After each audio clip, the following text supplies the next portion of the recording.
Study IQ IAS, अब तैयारी हुई अफोर्डेबल।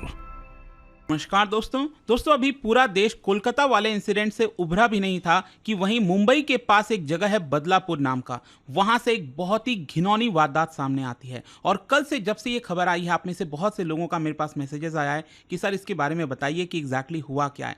देखिए यहाँ पर सोच के देखिए, 3 साल 4 साल की बच्चियों के साथ, स्कूल गोइंग चिल्ड्रन के साथ सेक्सुअल अब्यूज किया गया। ये आप खबर देख सकते हो। लोगों में इतना ज़्यादा आक्रोश आ गया कि लोगों ने बहुत बड़े स्तर पर प्रोटेस्ट किया। जो पूरा स्टेशन है बदलापुर का, उसको एक तरह से घेर लिया, वहां पर प्रोटेस्ट देखने को मिला। और इसी को थोड़ा सा हमें समझने की जरूरत है कि एग्जैक्टली हुआ क्या है और यहाँ पर सरकार क्या कर रही है इस चीज को लेकर, ऑपोजिशन का क्या कहना है। तो सबसे पहले तो मैं आपको बता दूं कि यहाँ पर सेक्सुअल असॉल्ट हुआ है 2 बच्चियों के साथ, एक 3 साल की बच्ची और एक 4 साल की बच्ची है। और ये सेक्सुअल असॉल्ट किया गया है, जो हेल्पर होते हैं ना, जो असिस्टेंट होते हैं, जो स्कूल के अंदर जिनको देखभाल की जिम्मेदारी दी जाती है, उसके द्वारा किया गया है। और इसी की वजह से लोगों में बहुत ज़्यादा पब्लिक आउटरीच देखने को मिला है। और ये जो जगह है मैं आपको बताता हूँ, बेसिकली मुंबई आप देख पा रहे हो, ये नवी मुंबई है। इसको उसके ईस्टर्न साइड में अगर आप देखोगे, यहाँ पर आपको देखने को मिलेगा, और ये थाने डिस्ट्रिक्ट के अंदर आता है। तो ये जो जगह आप देख रहे हो ना, ये है आपका बदलापुर, और ये थाने डिस्ट्रिक्ट के अंदर आ रहा है बेसिकली।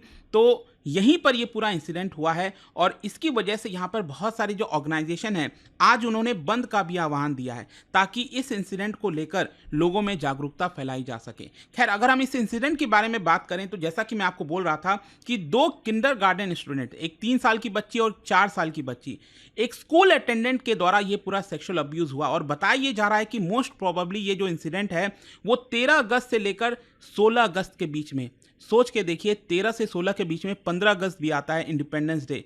मतलब क्या हो गया हमारे समाज को, कैसे जो इंसान है वो एक हैवान का रूप धारण कर लेता है कि 3 साल और 4 साल की बच्ची के साथ भी वो सेक्सुअल अब्यूज कर सकते हैं। यहाँ पर बताया जा रहा है कि स्कूल के अंदर जो टॉयलेट है वहाँ पर ये घिनौनी हरकत की गई है। और साथ ही साथ आप देख पाओगे, ये जो पर्सन है जिसके बारे में बताया जा रहा है कि ये दोषी है, दैट इज अक्षय सिंधे, 23 साल का ये लड़का है।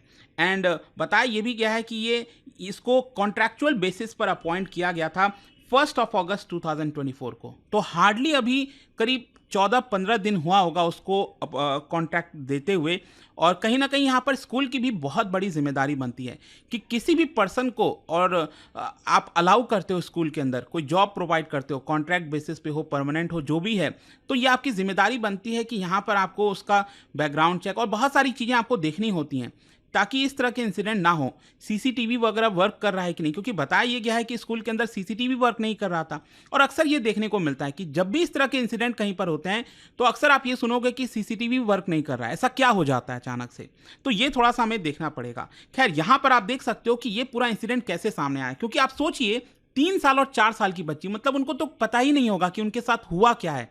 तो यहां पर क्या है कि बताया यह जा रहा है कि एक जो बच्ची है उसने सबसे पहले अपनी दादी को, ग्रैंड मदर को, इस इंसिडेंट के बारे में कुछ बताया होगा। तब यहां पर पेरेंट्स को आभास लगा होगा कि कुछ तो हुआ है, और बच्ची डरती भी है स्कूल जाने से फिर अगर इस तरह के इंसिडेंट हो जाते हैं उसके साथ। और बताया यह गया कि जो फैमिली है, जिस बच्ची ने अपने ग्रैंड मदर को बताया इसके बारे में, तो उसके फैमिली ने दूसरे गर्ल के पेरेंट्स से भी बातचीत की, और उनके पेरेंट्स ने भी बोला कि हाँ, उनकी भी बच्ची है, वो स्कूल जाने से थोड़ा सा डर रही है। तब यहाँ पर पेरेंट्स को लगा कि कुछ तो हुआ है, और वो एक प्राइवेट डॉक्टर के पास जाते हैं, और तब जाकर प्राइवेट डॉक्टर ने कंफर्म किया कि उनके साथ सेक्सुअल अब्यूज हुआ है। सोचिए, मतलब कि सोच के ही मतलब आदमी हिल जाता है कि एग्जैक्टली ऐसा कैसे हो सकता है। लेकिन मैं आपको बता दूं, यहाँ पर जो विक्टिम्स के पेरेंट्स हैं उन्होंने बहुत ज़्यादा डिससेटिस्फैक्शन भी दिखाया, और कहा कि अब देखिए, यहाँ पर जो पुलिस है, जो अथॉरिटीज़ हैं, उनकी यहाँ पर जिम्मेदारी बनती है कि तुरंत इसके ऊपर एक्शन लिया जाए। पेरेंट्स का मानना है कि 12 घंटे से ज़्यादा का डिले हुआ है। मतलब जब पेरेंट्स ने कंप्लेन दर्ज किया तो सबसे पहली जिम्मेदारी बनती थी पुलिस की कि एफआईआर दर्ज किया जाए। बताया जा रहा है कि 12 घंटे से ज़्यादा लग गया एफआईआर दर्ज करने में, और ये तभी पॉसिबल हुआ जब यहाँ पर district women and child welfare department का इंटरवेंशन हुआ। उन्होंने इंटरवीन किया, तब जाकर ये पूरा हुआ है। और साथ ही साथ आप देख पाओगे, महाराष्ट्र एजुकेशन जो मिनिस्टर हैं दीपक केसारकर, उनकी तरफ से कंफर्म किया गया है कि जो सस्पेक्ट है अक्षय शिंदे, मैंने आपको बताया ना, उसको बताया जा रहा है कि पॉस्को एक्ट के तहत, क्योंकि 18 साल से कम उम्र की बच्ची है तो पॉस्को का एक्ट लगेगा, और अगर ये दोषी पाया जाता है तो करीब 13.5 साल की इसको सजा हो सकती है। मतलब मुझे तो लगता है कि मौत से कम कोई सजा नहीं होनी चाहिए एक बच्ची के साथ इस तरह का व्यवहार करना। और साथ ही साथ आप देख पाओगे यहाँ पर जो एनएचआरसी है, नेशनल ह्यूमन राइट्स कमीशन, उन्होंने महाराष्ट्र की अथॉरिटी से सवाल पूछा है, रिपोर्ट मांगा है और सुओ मोटो एक्शन लिया है, मतलब खुद से संज्ञान लेते हुए रिपोर्ट मांगा है, और चीफ सेक्रेटरी और director general of police of Maharashtra को पूछा है एक डिटेल रिपोर्ट सबमिट करने के लिए, और साथ ही साथ रीजन पूछा है कि आखिरकार 12 घंटे का डिले क्यों हुआ है एफआईआर में। यह सबसे इंपॉर्टेंट है। देखो, हम कहते हैं ना कि अब समाज में, चाहे भारत हो या फिर कोई भी देश हो, इंसिडेंट या फिर क्राइम हो सकता है, बट जरूरी है कि क्या आपके देश में अथॉरिटीज क्या उसको सीरियस ले रही हैं कि नहीं। अगर 12 घंटे का डिले लगता है इस तरह के इंसिडेंट में, तो काफ़ी ज़्यादा सोचना होगा। साथ ही साथ यहाँ पर यह भी पूछा गया है एनएचआरसी के द्वारा कि जो बच्ची के पेरेंट्स हैं और बच्ची हैं, उनको सपोर्ट मिला कि नहीं अथॉरिटी से, क्या पेरेंट्स को जो काउंसलिंग वगैरह दी जाती है इस पूरे मामले में, क्या वो यहाँ पर मिला है कि नहीं। खैर, मैं आपको बता दूं, ये जो पूरा इंसिडेंट हुआ और जब पब्लिक को इसके बारे में पता चला तो पब्लिक तो भड़केगी, और आप देख सकते हो यहाँ पर पूरा जो रेलवे ट्रैक है, स्टेशन है, वहाँ पर बहुत बड़ी मात्रा में चाहे महिलाएं हों, पुरुष हों, सब जाकर वहाँ पर एकत्रित हो गए, और इसकी वजह से करीब करीब बताया जा रहा है कि 12 जो लॉन्ग डिस्टेंस की ट्रेन है उनको ऑल्टरनेटिव रूट लेना पड़ा, और 30 सब अर्बन जो ट्रेन होती हैं, लोकल ट्रेन, उनको कैंसिल करना पड़ा। तो इस तरह का इंसिडेंट आपको देखने को मिलेगा। इनफैक्ट जो प्रोटेस्टर्स हैं वो बहुत ज़्यादा आक्रोशित हो गए और स्कूल की तरफ भी गए और वहाँ पर भी उसको तोड़फोड़ करने की कोशिश की। खैर, अभी के लिए मैं आपको बता दूं सरकार की तरफ से क्या एक्शन लिया गया है। महाराष्ट्र गवर्नमेंट का यह कहना है, स्पेशली यहाँ पर जो चीफ मिनिस्टर हैं एकनाथ शिंदे, उन्होंने कहा है कि एक हाई लेवल प्रोब, जो स्पेशल इन्वेस्टिगेशन टीम है, उसका गठन किया जा रहा है, और इसको हेड किया जाएगा by inspector general of police, senior IPS जो ऑफिसर हैं आरती सिंह, उनके द्वारा। और सीएम ने ये बोला है कि इसमें फास्ट ट्रैक करने की कोशिश करेंगे पूरे केस को, क्योंकि यहाँ पर जो थाने के पुलिस कमिश्नर है उनको बोला गया है कि जो पूरा अभी तक आपने इसके बारे में इंक्वायरी की है, उसका जो पूरा रिपोर्ट है आप उसको सबमिट कर दीजिए ताकि केस को ट्रांसफर किया जा सके to the fast track court, और जो भी गिल्टी पाया जाएगा उसको हम छोड़ेंगे नहीं, ऐसा चीफ मिनिस्टर का कहना है। और अभी तक मैं आपको बता दूं, यहाँ पर सरकार ने 3 पुलिस ऑफिशियल्स को, जिसमें एक सीनियर पुलिस इंस्पेक्टर है, उनको सस्पेंड कर दिया गया है, क्योंकि कहीं ना कहीं अथॉरिटीज की तरफ से भी लापरवाही हुई है।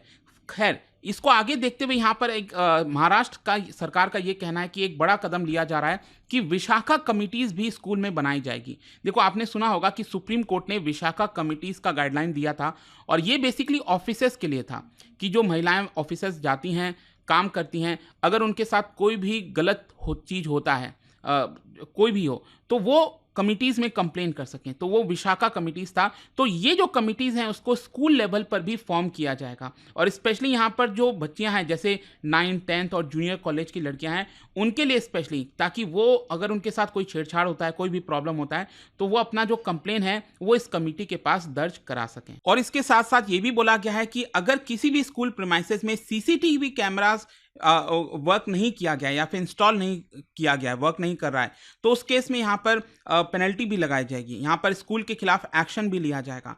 क्योंकि स्पेशली जो मैं आपको बोल रहा था कि ये जो पर्टिकुलर स्कूल है, वहाँ पर हो सकता है कि शायद सीसीटीवी वगैरह कैमरा वर्क ना कर रहा हो, या फिर हो सकता है छेड़छाड़ करने की कोशिश की गई हो। तो अल्टीमेटली यहाँ पर जब जांच होगी तभी चीज़ों को पता चल पाएगा। खैर, इस पूरे मामले को देखते हुए जो ऑपोजिशन है इस समय महाराष्ट्र के अंदर, जो शिवसेना, जो उद्धव बाला साहेब ठाकरे वाला जो ग्रुप है, उनके जो चीफ हैं उद्धव ठाकरे, उन्होंने एकनाथ शिंदे जो लेड गवर्नमेंट है महाराष्ट्र के अंदर, उन्होंने कहा है कि देखिए, एक तरफ तो आप स्कीम चला रहे हो, मुख्यमंत्री लड़की बहन स्कीम महिलाओं के लिए, लेकिन दूसरी तरफ जो डॉटर्स हैं, सिस्टर्स हैं, वो सुरक्षित महसूस नहीं करती हैं। और बोला गया है साथ ही साथ कि उनके द्वारा क्लेम किया गया है, उद्धव ठाकरे के द्वारा, कि ये जो स्कूल है वो कहीं ना कहीं बीजेपी लीडर से लिंक्ड है, ऐसा भी बताया जा रहा है। तो कहीं ना कहीं इसकी भी निष्पक्ष तरीके से जांच होनी चाहिए, and case should be fast tracked, ऐसा उद्धव ठाकरे का कहना है। वहीं आपको पता है कि जो वेस्ट बंगाल का इंसिडेंट हुआ है, उसमें जो महुआ मोइत्रा, जो टीएमसी पार्टी की लीडर हैं, उनका कहना है कि यहाँ पर